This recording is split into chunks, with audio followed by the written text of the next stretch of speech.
Hello dears, welcome to the KV tutorial. Let's continue the discussion on NPO. तो आज हम पढ़ेंगे कुछ general entries and some important terms. तो start करते हैं एक एग्जांपल से। लेट्स से ये एक ऑर्गेनाइजेशन है,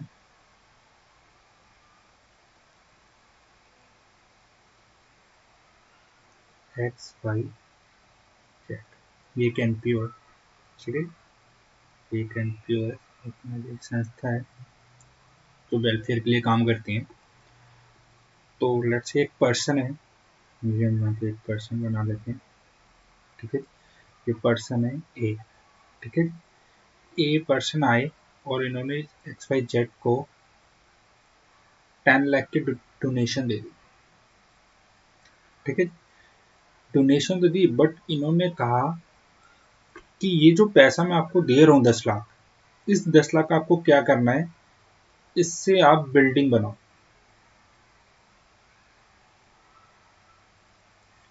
ठीक है जी।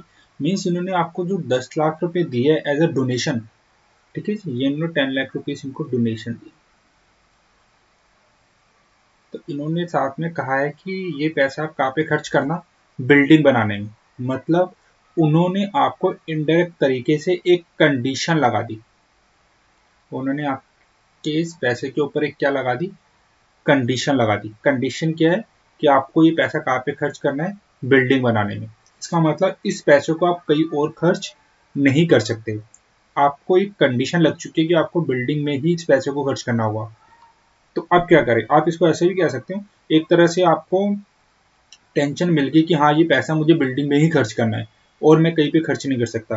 क्या मैं इससे कुछ और पार्टी कर सकता हूँ इस पैसे से, 10 लाख से? तो आंसर इज नो।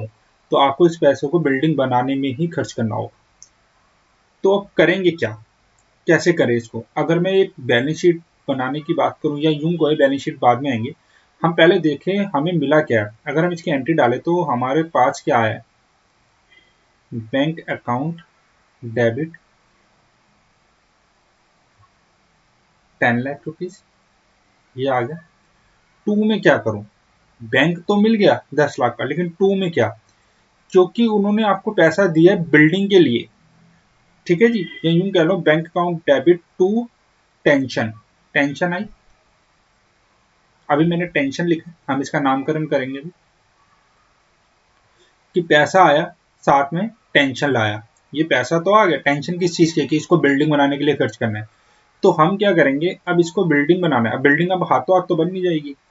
आप क्या करोगे, इस पैसे को, चलो मैं नाम दे भी देता हूँ इसको, अब कुछ तो नाम देना पड़ेगा ना। तो हम इसको क्या कहेंगे, टेंशन तो कह नहीं सकते, तो इसको हम क्या करेंगे, बिल्डिंग फंड नाम दे देंगे। Building fund.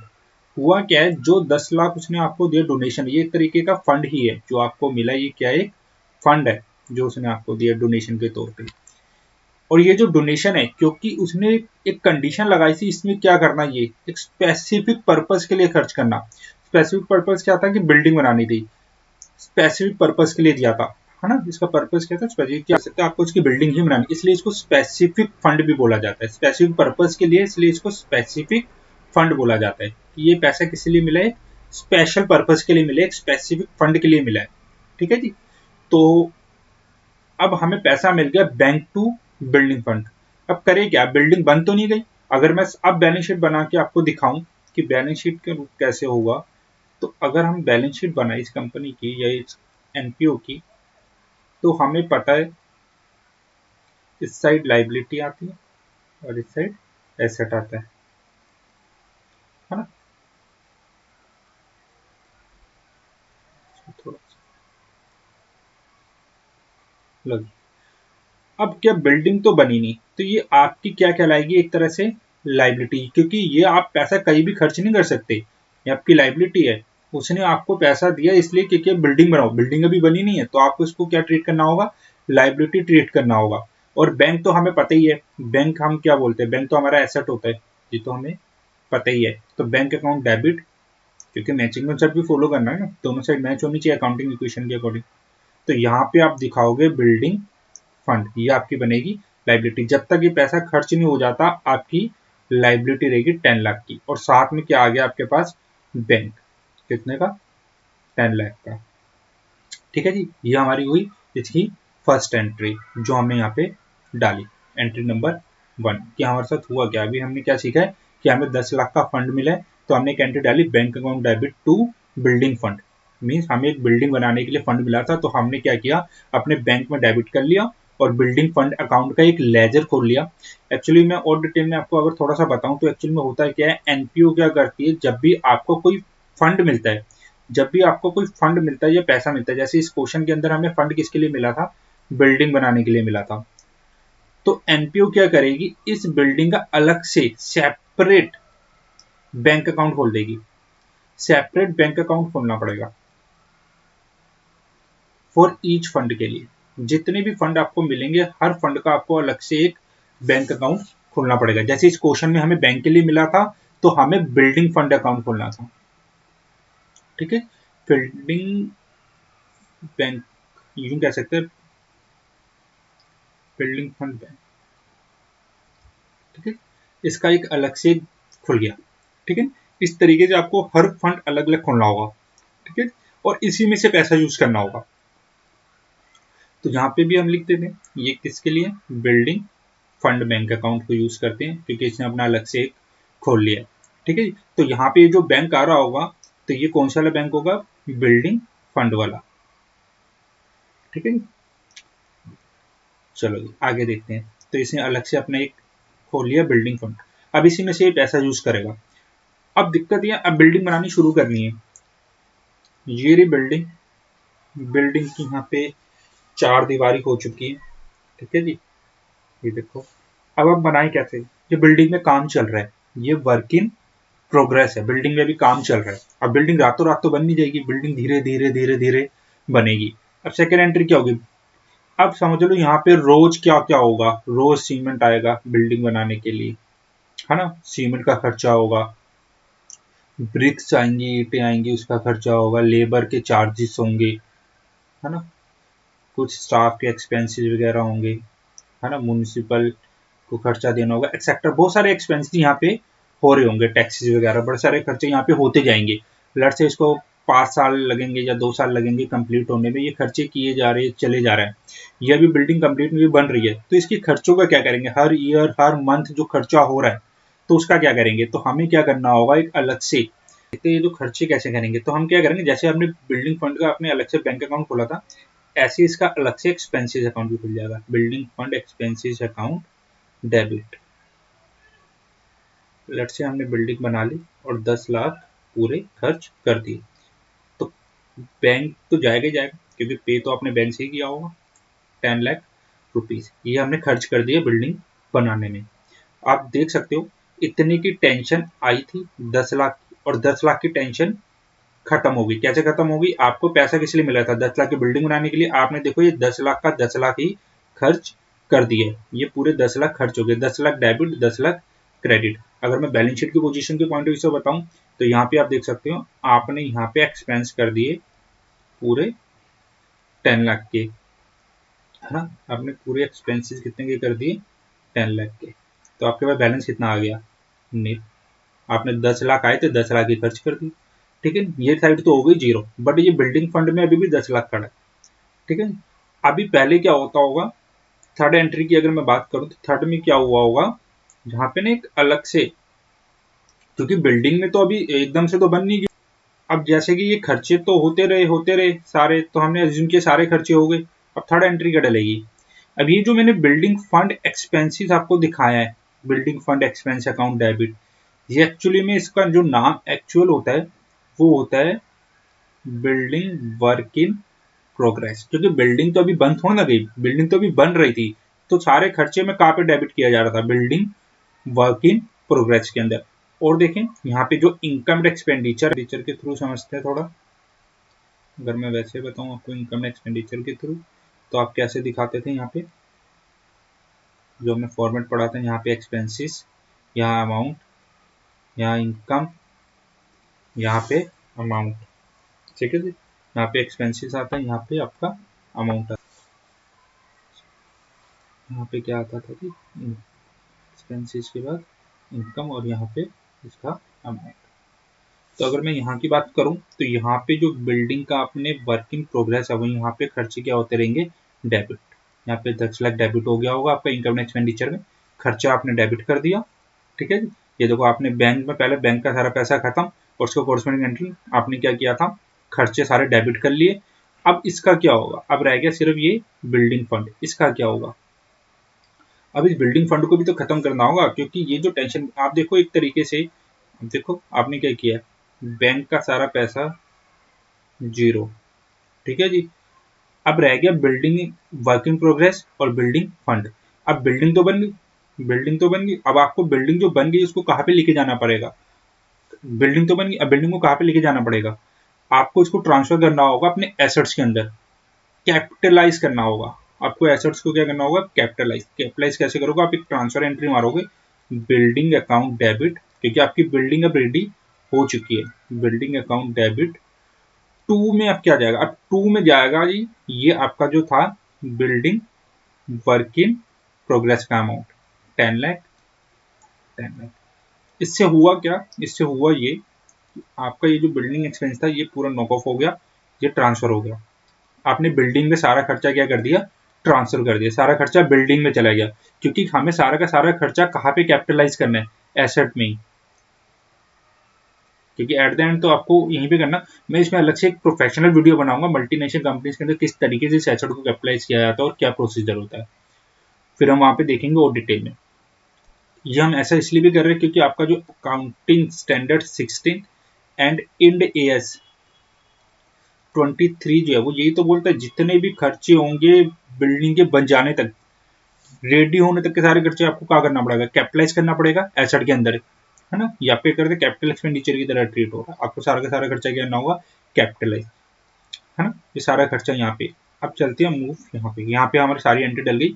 अब हमारी एक एंट्री बिल्डिंग फंड का क्या करेंगे, अब आपको क्या करना होगा, इस बिल्डिंग फंड को मूव करना होगा कैपिटल फंड के अंदर, इसकी भी एक ट्रांसफर एंट्री डलेगी, बिल्डिंग फंड आपका डेबिट हो जाएगा, क्योंकि अब ये सारा पैसा खत्म हो गया, इसको कहाँ मूव करना होगा, कैपिटल फंड के अंदर।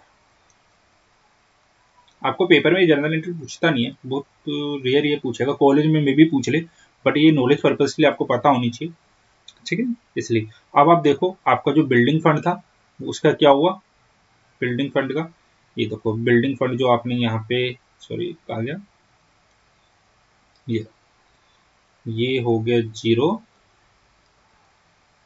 ये हो गया आपका building fund zero, capital work in progress भी गया, ठीक है, बिल्डिंग वर्क इन प्रोग्रेस। तो आपके पास नेट एंट्री आ गई building account debit to capital fund, ठीक है, ये एंट्री बची, बाकी सब तो खत्म हो गया। आपका बिल्डिंग फंड भी का ट्रांसफर हो गया, ये यहाँ से हो गया जीरो, कैपिटल फंड में चला गया, ये भी आपका हो गया नील, ठीक है, और कैपिटल फंड में जाके खड़ा हो गया 10 लाख, ठीक है जी। इस तरीके से आपकी ये पूरी एंट्रीज डलती है। इससे हुआ कि आपका बैंक भी सारा खत्म हो गया, बिल्डिंग फंड का सारा पैसा भी खत्म हो गया, कैपिटल फंड में जाके जनरेट हो गया, और खर्चा भी सारा डेबिट हो गया, ठीक है। इस तरीके से हम इसकी एंट्रीज करते हैं। तो ये हमें जो मिली थी टेंशन, टेंशन किस चीज की थी, बिल्डिंग बनाने की, तो हमने बिल्डिंग बना दी, जैसे बिल्डिंग बनी आप खुश, आपकी सारी की सारी टेंशन खत्म, ठीक है जी। ऐसा भी हो सकता था कि अब ऑब्वियस ही बात है, ये 10 लाख जो उसने मुझे दिए थे बिल्डिंग के, ये एक दिन में तो बिल्डिंग बननी जाएगी, बिल्डिंग फंड के मेरे को 10 लाख रुपए मिले, ये एक दिन में मैं अभी नहीं बना रहा, 3-4 साल बाद बनाऊंगा, ये 1 साल बाद बनाऊंगा, तो मैं क्या करूंगा, इस पैसे को इन्वेस्ट कर दूंगा, इस पैसे को इन्वेस्ट कर दूंगा, तो इन्वेस्ट करूंगा उस पर इंटरेस्ट जनरेट होगा, ठीक है। लेट्स से हमने 10% के पॉइंट ऑफ व्यू से इसको, या रेट ऑफ इंटरेस्ट पे इसको हमने क्या कर दिया, इन्वेस्ट।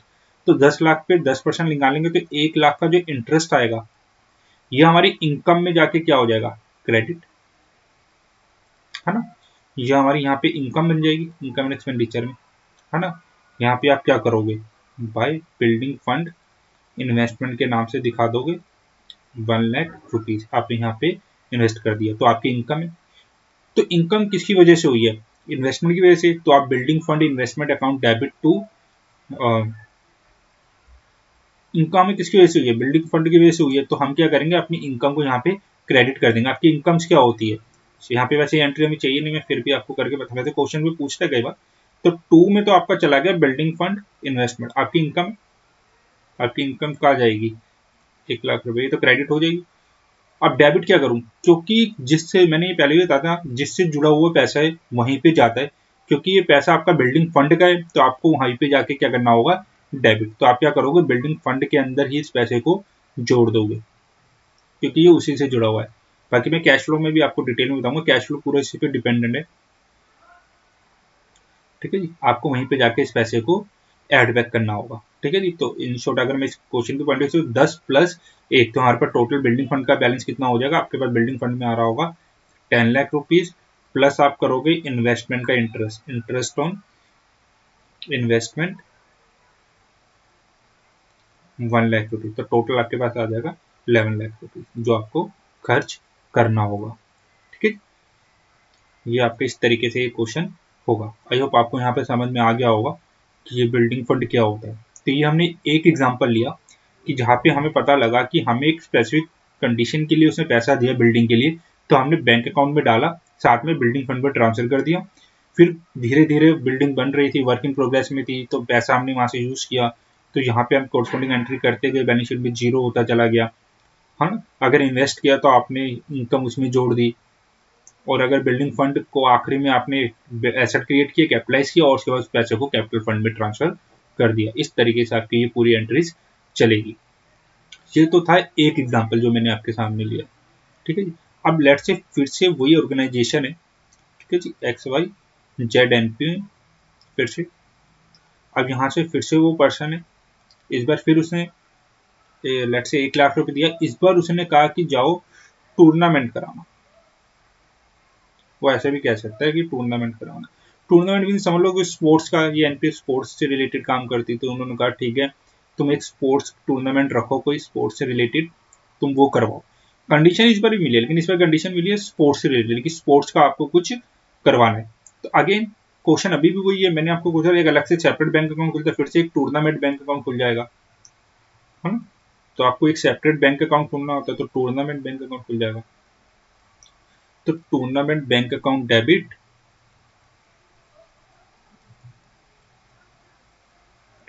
टू 1 लाख रुपीज, ठीक है, बैंक तो आएगा ही। अब फिर से आपको टूर्नामेंट फंड खोलना पड़ेगा, टू टूर्नामेंट फंड, क्योंकि ये पैसा किसके लिए मिला, टूर्नामेंट के लिए, तो हमने क्या किया उसी के नाम का ये खोल दिया, टूर्नामेंट फंड अकाउंट डेबिट, ठीक है जी।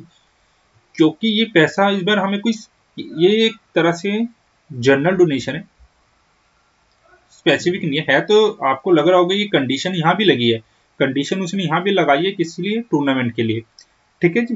कंडीशन यहाँ भी है, बट ये जर्नल फंड है, क्योंकि उनका काम है स्पोर्ट्स कराना। वहां पे तो एक एसेट के लिए मिली थी कि कैपिटलाइज करना पड़ा था हमें, क्योंकि वो एक एसेट था बिल्डिंग आपका, कि आपको उस पर बनानी है, एसेट क्रिएट करना ही करना है। यहाँ पे कोई एसेट क्रिएट नहीं करनी, ये आपको एक जर्नल खर्चे करने हैं, इसलिए इसको जर्नल डोनेशन बोला गया, ठीक है। एंट्री सिमिलर ही है, बैंक में आपके पास पैसा आया, आपने इसको किया, जैसे जैसे आप खर्चा करते रहोगे, लेट से टूर्नामेंट पे आपने टूर्नामेंट करवा दिया, है ना, टूर्नामेंट एक्सपेंसिस आप क्या कर दोगे, डेबिट 1 लाख रुपीज, इसी फंड को यूज कर लोगे, टूर्नामेंट बैंक 1 लाख, तो आपका सारा खर्चा खत्म हो गया। थर्ड एंट्री हम डालेंगे, आपके पास ये जो टूर्नामेंट फंड का बैलेंस पड़ा था, क्योंकि यहाँ पे कोई एसेट कैपिटलाइज नहीं करना, ये हमें कोई स्पेसिफिक एसेट के लिए नहीं पड़ा था, इसलिए हमारे पास ये जो फंड पड़ा हुआ था 1 लाख रुपीज का, ये हम इसी को यूज करेंगे ट्रांसफर करने के लिए और राइट ऑफ करने के लिए। हम क्या करेंगे, tournament fund account debit 1 lakh to, ये जो आपके खर्चे थे टूर्नामेंट एक्सपेंस, इसको इससे राइट ऑफ मार लेंगे, ट्रांसफर कर देंगे, ठीक है जी। इससे हुआ ये कि आपके पास ये जो बैलेंसेस थे, ये देखिए 1 लाख खत्म, 1 लाख राइट ऑफ हो गए, ठीक है जी। आपके पास टूर्नामेंट बैंक में 1 लाख था, ये भी पूरा, तो आपने सारा खर्चा खत्म कर दिया, ठीक है। एंट्री इनकम एंड एक्सपेंडिचर में अगर हम बात करें या बैलेंस शीट में बात करें, अगेन क्वेश्चन वही, इनकम एंड एक्सपेंडिचर में आपने टूर्नामेंट एक्सपेंस आपके जो आएंगे, तो टूर्नामेंट एक्सपेंस वो यहीं पे आएंगे, जो भी आपने यहाँ पे 1 लाख के करवाए, ठीक है जी। सबसे पहले आपके पास टूर्नामेंट फंड आया था, ठीक है जी, वो आपकी लाइबिलिटी बन गई थी, ₹1,00,000 की, जैसे आपने टूर्नामेंट फंड करवा दिया, खर्चे आपके 1,00,000 के हो गए, तो यहाँ पे बैलेंस आ गया जी नील। ठीक है जी, और सारे के सारे खर्चा आपने यहाँ पे ट्रांसफर मार दिए, यहाँ से नील हो गया। बाकी प्रैक्टिकल क्वेश्चन के साथ हम और डिटेल में इसको भी डिस्कस करेंगे जब हम ये टूर्नामेंट फंड वाले एडजस्टमेंट्स के क्वेश्चन करेंगे। ठीक है जी, ये 2 एंट्रीज मैंने आपके साथ डिस्कस किए कि ये एक्चुअल में होता क्या है। अब यहाँ पे एक चीज़ हमें और समझनी है, ये जो हमने समझा है, ये 2 चीज़ें तो हो गई। लेट्स से अब तीसरे की बात करते हैं। अगेन एक एनपीओ है XY, अगेन वो पर्सन है, उसने आपको फिर से ₹1,00,000 दिए। उसने कहा इस बार जाओ एक्सपेंस कर दो, खर्च दो जहां मर्जी। मेरी हिंदी अच्छी नहीं है, जहां मर्जी ₹1,00,000 को खर्च कर दो। ठीक है जी, ये उसने आपको बोल दिया। ठीक है, ये ₹1,00,000 है, उसने कहा जहां मर्जी खर्च। याद रखना 3 कंडीशन ही थी। अगर मैं पहले की बात करूं, वहां पे उसने कहा था कि बिल्डिंग बनाना, दूसरे में उसने कहा कि टूर्नामेंट करवाओ। ठीक है, ये स्पेसिफिक पर्पस के लिए, क्योंकि ये एसेट था तो ये स्पेसिफिक पर्पस था एसेट का। ये जर्नल थी, कंडीशन ये भी थी लेकिन जनरल वाली थी, क्योंकि कोई एसेट कैपिटलाइज नहीं करना था। तीसरे में उसने आपको फिर से फंड दिए। ठीक है जी, थर्ड में, बट इस बार उसने आपको क्या कहा है, नॉर्मल जाओ खर्च कर दो। तो जब वो कोई कंडीशन नहीं लगाता ना, इन दोनों पे एक तरह से कंडीशन थी इन दोनों पे, बट इस पे उसने कोई कंडीशन नहीं लगाई थर्ड वाली में। इस वाली पे जब तीसरे पे कोई कंडीशन नहीं लगी आपके सामने, इस पे उसने जो आपको पैसे दिए कोई कंडीशन नहीं, तो इसको कहा जाता है जी सब्सक्रिप्शन। है ये भी चंदा, है ये भी डोनेशन, बट ये विदाउट कंडीशन है, इस पर कोई कंडीशन नहीं लगी हुई, ये विदाउट कंडीशन वाली है, इस पर कोई कंडीशन नहीं है। तो इस पैसे को आप जहां मर्जी खर्च कर सकते हो। एंट्रीज अगेन वही है सेम। तो इसके अभी हमने प्रैक्टिकल क्वेश्चंस करने हैं सब्सक्रिप्शन के ऊपर, टूर्नामेंट फंड के ऊपर, बिल्डिंग फंड के ऊपर। इस पे बहुत सारे क्वेश्चन एग्जाम में पूछ रहे हैं, इसको नेक्स्ट लेक्चर में हम बहुत डिटेल में डिस्कस करेंगे। इसके प्रैक्टिकल क्वेश्चंस करेंगे नेक्स्ट लेक्चर के अंदर हम कि होता क्या है। तो आई होप आपको यहाँ तक तो समझ में आ गया होगा। अब इस चैप्टर के अंदर क्या होगा, चैप्टर में ये होगा, अगर एनपीओ की बात करूं तो एनपीओ के अंदर अब आपको करना क्या है। एनपीओ आपको वो 2 तरीके के फंड देगा। ठीक है जी, अब फंड कितने तरीके होंगे, 2। एक होगी रिस्ट्रिक्टेड फंड, एक होगा अनरिस्ट्रिक्टेड फंड। ये 2 तरीके के वो आपको फंड एग्जाम में या क्वेश्चन में देगा। ठीक है जी, ये मैं ऑलरेडी डिस्कस कर चुका है। रिस्ट्रिक्टेड फंड फिर से वही होंगे जो मैंने अभी आपको कहा है कि किस टाइप के होंगे। यहाँ पे हो सकता है वो स्पेसिफिक पर्पस के लिए दे आपको, जो हमने एग्जांपल देखा है अभी बिल्डिंग वाला। ठीक है, हो सकता है आपको जनरल पर्पस के लिए दे फंड, जो हमने देखा टूर्नामेंट वाला। अनरिस्ट्रिक्टेड हो सकता है जहां मर्जी खर्च करो, जो एक्सपेंसेस वाला मैंने आपको अभी बताया, जिसको मैंने सब्सक्रिप्शन बोला कि जहां मर्जी जाके आप पैसों को खर्च कर दो। ठीक है जी, रिस्ट्रिक्टेड फंड अब इसमें भी बहुत सारे होते हैं, स्पेसिफिक के अंदर भी, जो मैंने अभी आपके साथ डिस्कस किया, हम नोट्स के थ्रू और देखेंगे अभी। और भी बहुत सारी हो सकती है, ये जरूरी नहीं है कि ये 2 ही फंड होंगे। हो सकता है उसने आपको एन्युटी फंड दिया हो सकता है उसने आपको लोन फंड दिया है ना, हो सकता है उसने आपको एंडोमेंट फंड दिया हो। इसकी कुछ टर्म्स भी है जो हमने डिस्कस करेंगे नेक्स्ट लेक्चर के अंदर। ठीक है, term fund, annuity, loan fund. ठीक है, और भी बहुत तरीके के फंड होते हैं, गवर्नमेंट भी ग्रांट देती है कई बार। ठीक है, वो भी हम देखेंगे। गवर्नमेंट फंड क्या होता है, गवर्नमेंट ने आपको कहा कि जाओ मैं आपकी मदद करती हूँ। जैसे कई बार कहते हैं हिल स्टेशन के जो होते हैं, बड़े बड़े पहाड़ जो होते हैं या बैकवर्ड एरिया होते हैं, वहाँ पे जाके आप कोई प्लांट लगाओ, हम आपको हेल्प करेंगे, हम आपको ग्रांट देंगे। यहाँ पे गवर्नमेंट हेल्प करती है, ग्रांट देती है, गवर्नमेंट फंड प्रोवाइड करती है। अगर आप हिल स्टेशन पे या बैकवर्ड एरिया के अंदर कुछ प्लांट वगैरह लगाती हो तो कंपनी, तो गवर्नमेंट हेल्प करती है उनकी, है ना। लोन फंड या एन्युटी फंड किया, आप कोई एसेट खरीद लो, है ना, आपने कोई एसेट खरीदा, आप धीरे धीरे उसके पैसे पे करते रहना, धीरे धीरे पैसे, एक तरह से सिमिलर टू ईएमआई है, आप धीरे धीरे पैसे देते रहोगे। अगर जिसने आपको ये फंड दिया था, उसकी डेथ हो जाती है तो वो एसेट आपका हो जाएगा एट द एंड। धीरे धीरे ये पैसा आप चुकाते रहो ईएमआई की तरह, ठीक है जी। लोन फंड वही है, जैसा आप लोन लेते हो, यहाँ पे आपने लोन लिया, आपको प्रिंसिपल प्लस इंटरेस्ट पे करना होगा। अगर आपने कोई डिले किया तो आपको उसके ऊपर फाइन भी देना पड़ेगा। लेकिन एक चीज याद रखना, ये जो लोन दिया है एनपीओ ने, ये अपने मेंबर्स को दे सकती है, जैसे सोसाइटी वेलफेयर के लिए। लेकिन इसका पर्पज यहाँ पे अगेन, क्योंकि ये एनपीओ है तो इसका पर्पज यहाँ पे ये इंटरेस्ट से प्रॉफिट कमाना नहीं है। इसका पर्पज ये प्रॉफिट कमाना नहीं है, सिर्फ हेल्प करना है। किसी ने लोन दे दिया एजुकेशन के लिए, सिर्फ हेल्प करने की एजुकेशन हो जाए, ठीक है ना। कोई पर्पज उसको प्रॉफिट कमाना नहीं, वो फाइन इसलिए नहीं मारेगी प्रॉफिट हो उसको। एंडोमेंट फंड हो गया, एंडोमेंट फंड की उसने इकट्ठा आपको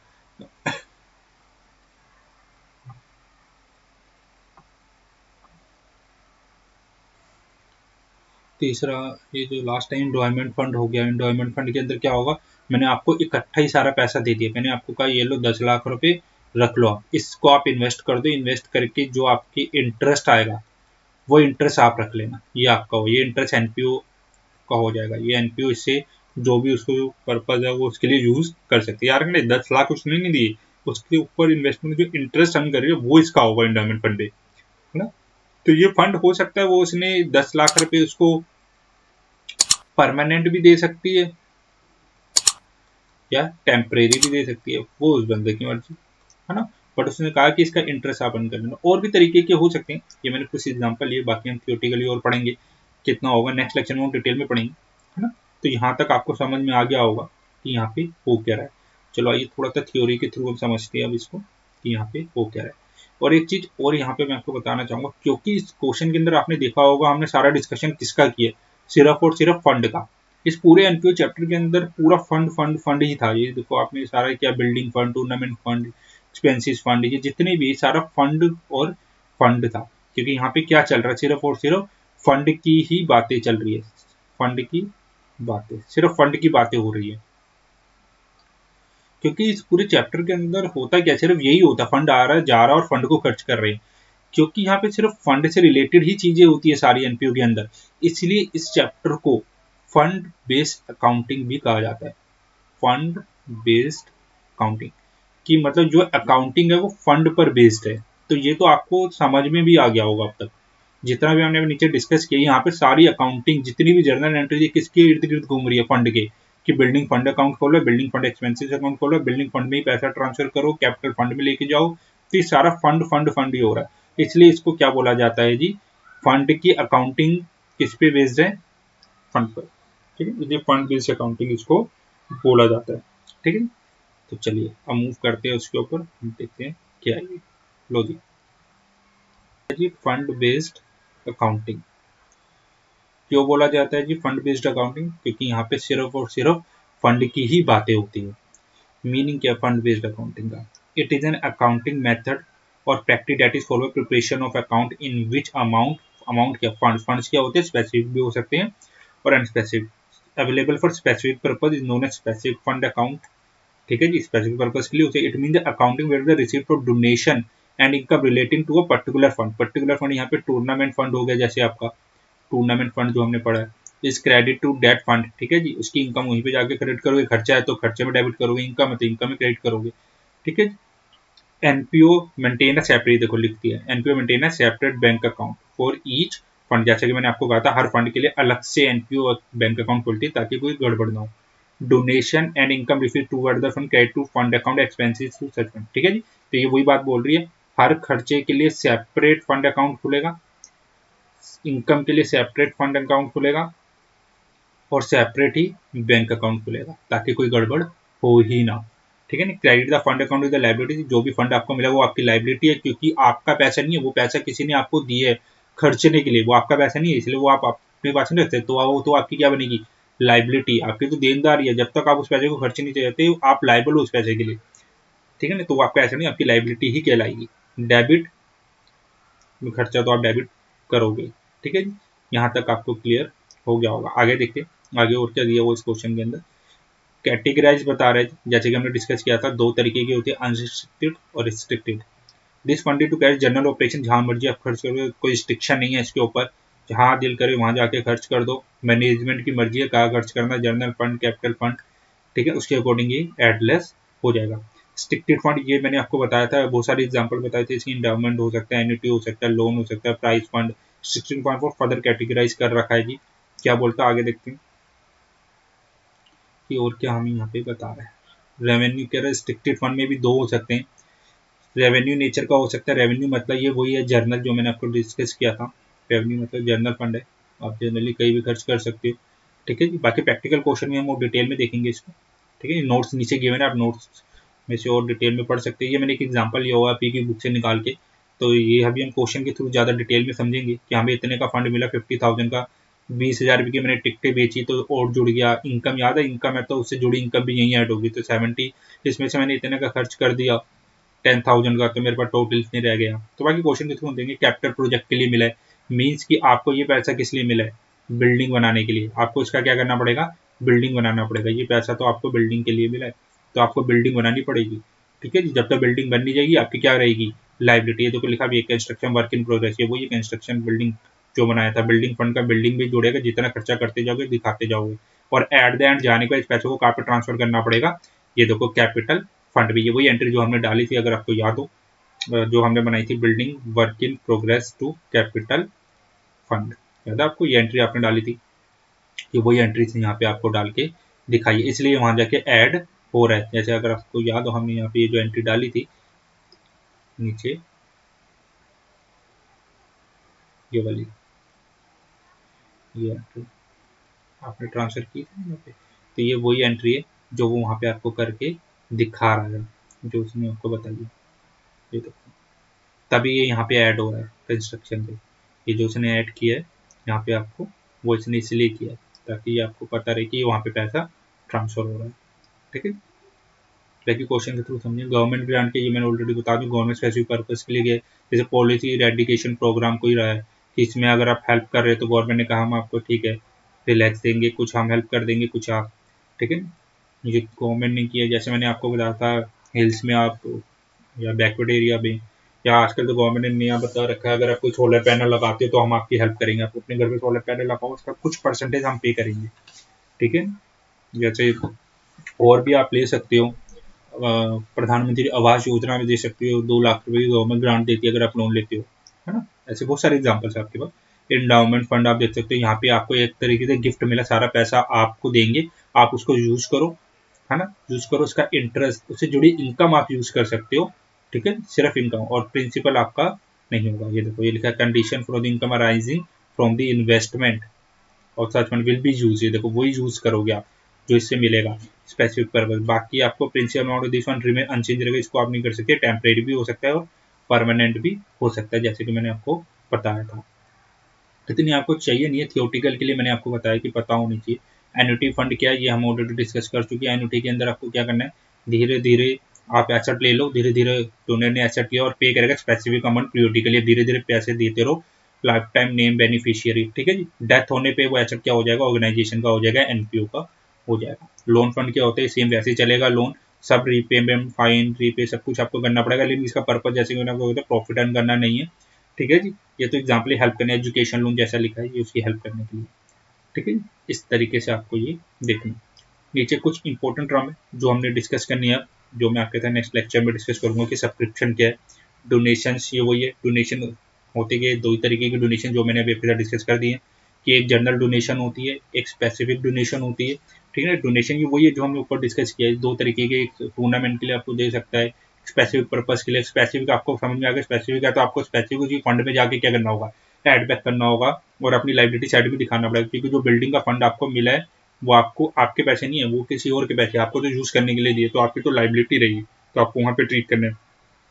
जनरली पर्पज के लिए मिला है तो आपकी इनकम है, आप इनकम एंड एक्सपेंडिचर की इनकम साइड में जाके दिखा दो, है ना। जैसे स्पोर्ट्स फंड वाला हमने एग्जाम्पल लिया था पीछे, जो हमने एंट्री की है स्पोर्ट्स फंड वाली, तो वहाँ पे आप देख सकते हो स्पोर्ट्स फंड पे हमने क्या किया था, और आखिरी में जाके सारा स्पोर्ट्स फंड को स्पोर्ट्स पे एक्सपेंसिस क्या कर दिया था, राइट ऑफ कर दिया था, है ना। जैसे आपको याद हो, नहीं है तो ये देखो, ये हमने यहाँ पे जो सेकंड वाला एग्जाम्पल पढ़ा था, ये वाला, ये स्पोर्ट्स वाला, तो ये देखो आपने क्या किया था यहाँ पे, यही तो किया था, ये सारा का सारा टूर्नामेंट फंड अकाउंट का कहाँ पे ट्रांसफर कर दिया था, टूर्नामेंट एक्सपेंसेस के अंदर, तो हम इनकम एक्सपेंडिचर में भी दिखाते हैं और वहाँ पे भी दिखाते हैं। ठीक है जी। तो ये दो तरीके के फंड होते हैं जो हमें पता होने चाहिए। ठीक है, ये डोनेशन, सब्सक्रिप्शन हम फ्री का पैसा हम देखेंगे, अब इसकी अकाउंटिंग एंट्री देखेंगे नेक्स्ट लेक्चर में। लेगेसी क्या होती है, लेगेसी में क्या हुआ, आपको सारा का सारा पैसा एडवांस में पकड़ा दिया गया। ठीक है जी। लेगेसी में क्या हुआ, मतलब किसी बंदे की डेथ हो गई, उसने अपनी मर्जी से सारा पैसा आपको कह रहे हैं मेरी डेथ के बाद। लेगेसी में क्या होता है, जैसे किसी पर्सन ने बोल दिया कि अगर मेरी डेथ हो जाती है ये सारा पैसा आपको ट्रांसफर हो जाएगा, तो उसने क्या किया, अपनी सारी संपत्ति आपके नाम पे, एनपीओ के नाम पे ट्रांसफर कर दी कि अगर मुझे कुछ भी हो जाता है सारा का सारा पैसा इनको दान में चला जाएगा। तो याद रखना, ये कोई छोटा मोटा अमाउंट नहीं, वही बहुत बड़ा अमाउंट होगा, और ये कोई डेली बेसिस पे आपको नहीं मिलेगा, ये कभी कभार आपको मिलेगा। कोई रोज थोड़ा आपको कहेगा कि ये लो मेरी प्रॉपर्टी दान में ले लो, क्योंकि ये पैसा कभी कभार मिलेगा। और आपको पता है कभी कभार जो चीजें मिलती है, हमने पिछली लास्ट क्लास में भी देखा था एक टर्मोलॉजी, कैपिटल रिसीट। जो चीज कभी कभार होती है, बैठे बिठाई हो जाती है, उसको हम क्या बोलते थे, कैपिटल रिसीट। तो ये कैपिटल रिसीट की तरह ट्रीट होगा, और उसी स्पेसिफिक फंड में जाके ये capital fund, specific fund account जो है आपका, वहां पे जाके चला जाएगा। ये कैपिटल रिसीट, जैसे आप कैपिटल रिजर्व पढ़ते हो ना कि बैठे बिठाए प्रॉफिट हो गया कंपनीज को, तो आप उसको कैपिटल रिजर्व बोल देते थे। तो इस तरीके से बैठे बिठाए जो हुए कैपिटल रिसीट है। लेगेसी आपको रोज नहीं मिलेगी। ठीक है जी। तो ये एक स्पेसिफिक नेचर की एंट्री है जो आपको वहां पे दिखानी पड़ेगी। लाइफ मेंबरशिप फीस, मैंने पहले भी बोली थी, ये कोई छोटी मोटी फीस नहीं होगी, पूरी लाइफ की, कंप्लीट लाइफ की मैंने सारा का सारा पैसा आपको आज ही दे दिया, है ना। कंप्लीट लाइफ, पूरी लाइफ का मैंने कहा कि ये लो आज ही आप ये सारा पैसा रख लो। तो ये कोई छोटा मोटा थोड़ा ना होगा, ये तो बहुत बड़ा अमाउंट होगा, है ना। तो ये बहुत बड़ा अमाउंट होगा, छोटा मोटा तो होगा नहीं। तो इसलिए हम इसको क्या करते हैं, कैपिटलाइज करते हैं। इसको आपको कैपिटलाइज करना पड़ेगा, क्योंकि ये बिग अमाउंट होता है, लार्ज अमाउंट होता है, कोई छोटा अमाउंट नहीं होगा, है ना। तो इसलिए हम इसको कैपिटलाइज करते हैं। ठीक है जी। एंट्रेंस फीस जो नॉर्मल है, जब भी आप किसी मेंबर, किसी के एनपीओ के मेंबर बनोगे, तो आपको ऑब्वियस ही बात है उसकी कुछ मेंबरशिप फीस देनी पड़ेगी, जो कि मंथली भी होती है। जैसे जिम के अंदर आप मंथली फीस पे करते हो, या किसी क्लब की आप मेंबरशिप फीस पे करते हो, 200 रुपये 300 रुपये जो भी होगा आपको पूरे साल की देनी पड़ती है। आप महीने 200 रुपये महीना या 500 रुपये महीना या 1200 रुपये महीना आप पे करते रहोगे, पहला दूसरा तीसरा चौथा मंथ, है ना। तो ये रेवेन्यू नेचर की बार बार मिलेगी, तो आपकी इनकम एक्सपेंडिचर की इनकम साइड में जाएगी। Sale of an old asset, अगर आप कोई एसेट बेचते हो तो ये आपकी इनकम बनती है, एसेट बेचोगे तो, प्लस उससे होने वाला प्रॉफिट और लॉस भी इनकम एक्सपेंडिचर में रिफ्लेक्ट करेगा। ये हम क्वेश्चन के थ्रू देखेंगे। बाकी जब हम प्रैक्टिकल क्वेश्चन करेंगे वहाँ पे आपको डिटेल में समझ में आएगा कि है क्या। पीरियोडिकली सब हम वहाँ पे डिटेल में डिस्कस करेंगे क्वेश्चंस के थ्रू। हॉनोरेरियम क्या होता है कि आपने बहुत अच्छी सर्विस दी या कोई बहुत अच्छा काम कर दिया, तो मैंने आपको एज अ गिफ्ट कोई चीज़ दे दिया, है ना। जैसे कंपनियों के अंदर क्या होता है, पूरे साल काम करो तो बेस्ट एम्प्लॉय को अवार्ड मिलता है, तो वो एक तरह होनोरेरियम है। तो वो एक तरीके की होनोरेरियम है जो कंपनी ने बेस्ट एम्प्लॉय को दिया है at the end of the year. ठीक है ना। तो ये भी एक तरह की इनकम एक्सपेंडिचर अकाउंट में जाएगा, खर्च है। ठीक है। इंडोमेंट फंड में डिस्कस कर चुका हूँ। गवर्नमेंट ग्रांट मैंने आपको बताया था, गवर्नमेंट ग्रांट क्या, कॉस्ट ऑफ मटेरियल कंज्यूम, ये हम इसके प्रैक्टिकल क्वेश्चन देखेंगे इसके भी डिटेल में कि ये क्या होता है cost of material consume. Formula अभी याद रखना, opening stock plus purchasing minus closing stock, इसको हम डिटेल में नेक्स्ट लेक्चर में हम इसको डिटेल में डिस्कस करेंगे। ठीक है। तो मिलते हैं नेक्स्ट लेक्चर में। Thank you for the watching.